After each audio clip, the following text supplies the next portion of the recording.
The St. Valentine's Day Massacre. Just the name itself, it's infamous, right?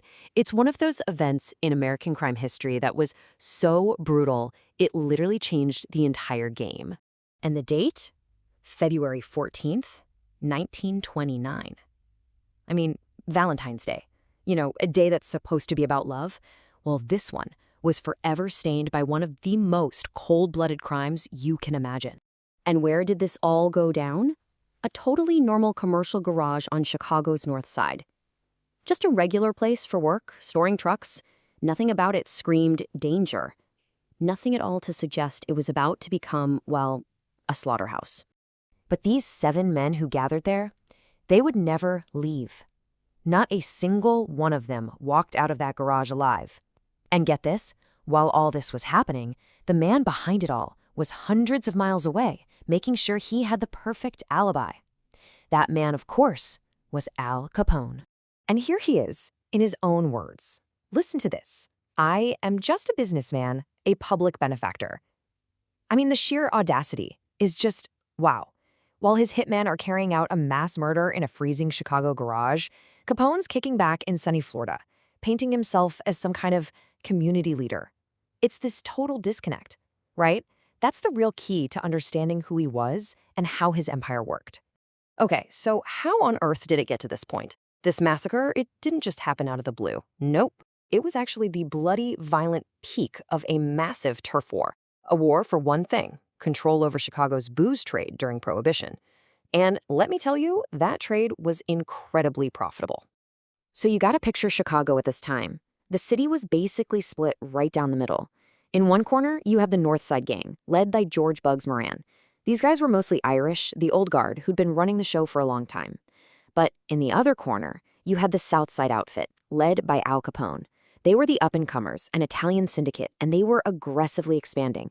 I mean, they wanted everything. It was a total collision course, and you just knew something was about to explode.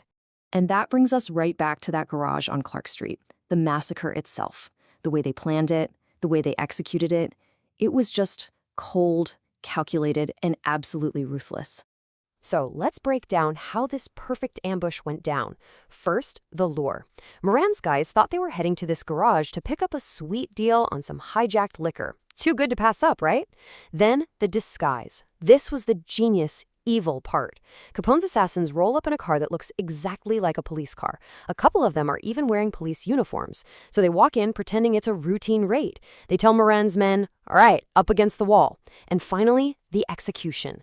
With the men completely unsuspecting, they just opened fire. Thompson's submachine guns, shotguns, a total hail of bullets. See, this wasn't just a shooting. It was a setup designed to be brutally efficient. By the time those guys realized what was happening, it was way too late. They were totally defenseless.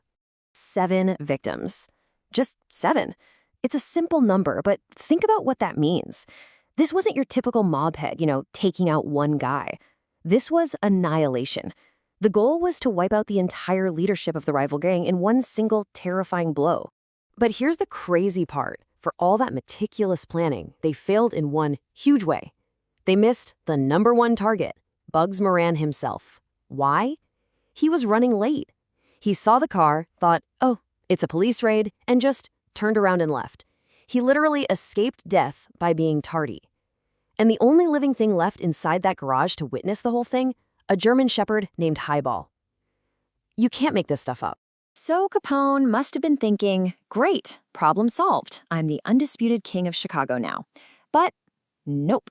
This incredibly violent act, this was the moment he went too far. It was the straw that broke the camel's back. And oh boy, did it backfire. Spectacularly. And what was the biggest mistake? The police uniforms. See, Capone didn't just kill a bunch of rival gangsters. By dressing his men up as cops, he was openly mocking and challenging the authority of the city, of the state. The police took that very, very personally. It was a direct insult. And from that moment on, the gloves were off, it was game on. And this story just exploded. We're talking front-page news everywhere, from Chicago to New York, all across America. People who might have kind of seen Capone as this roguish anti-hero figure, well, they were suddenly slapped in the face with the bloody reality of who he was. He went from media darling to public enemy #1 overnight. And that's when the feds got involved. The federal government finally said enough is enough, and they sent in their top agencies with one clear mission: take down Al Capone. But the feds ran into a huge problem right away. They realized that getting Capone wasn't just about kicking down a door and slapping on some handcuffs. His real power wasn't just the guys with the guns. It was something deeper, a hidden social structure that made him seem completely untouchable. So to really get what's going on, we have to dig into that hidden structure. And this brings us to a really cool idea called multiplexity. Now, I know it sounds like a big academic word, but it's actually super simple. It just means you have more than one type of relationship with someone. Think about your own life. Is someone just your coworker, or are they also your friend you grab a beer with? Is someone just your cousin, or are they also your business partner? See? Those overlapping connections, that's multiplexity.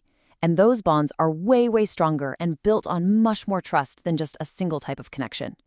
Okay, let's look at a real-world example of how this worked for Capone. This map here, it shows the network of a politician named Daniel Saratella. Now, on one hand, he's got all his legitimate political connections. But look closer, he also has criminal partnerships, and a lot of the time, it's with the same people. That includes Al Capone himself. So their relationship wasn't just criminal, it was multiplex. It was business and politics, maybe even friendship. And because of that trust, Saratella could use his official position to protect Capone's whole operation. The trust was literally baked into the system. And this wasn't just about one crooked politician. Not at all. Researchers actually mapped out all the connections in Prohibition-era Chicago. They separated everything into 3 buckets: criminal ties, personal ties, and legit business ties. But then, look at this last map. This is where it gets interesting. The multiplex connections, the ones that bridge those different worlds, were actually pretty rare, only about 10% of all the relationships. But, and this is the key takeaway, they were the superglue. They were the critical links that held the entire corrupt system, from the streets to City Hall, together. So, we know the feds came for Capone. What happened next? And what about the garage itself, the actual building on Clark Street?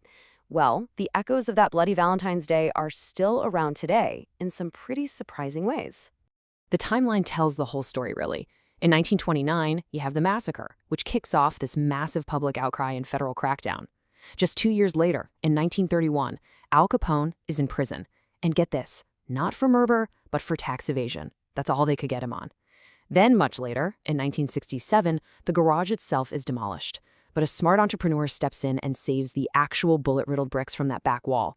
And today, those very same bricks are a centerpiece exhibit at the Mob Museum in Las Vegas. I mean, think about that. The bullet holes are still visible today. You can literally go and see the physical scars left behind by those machine guns. It just makes this whole piece of history feel so incredibly real. So, when you look back, the St. Valentine's Day Massacre was so much more than just a gangland hit. It was the event that ripped the curtain back and exposed the real power structure in Chicago. It showed everyone that the city wasn't just held together by laws and legitimate business. There was this whole other shadow network built on those multiplex ties, that web of personal, criminal, and business connections. And that really leaves you with a big question, doesn't it? We've seen how these powerful hidden networks of influence operated back then. How do you think they operate in the world today?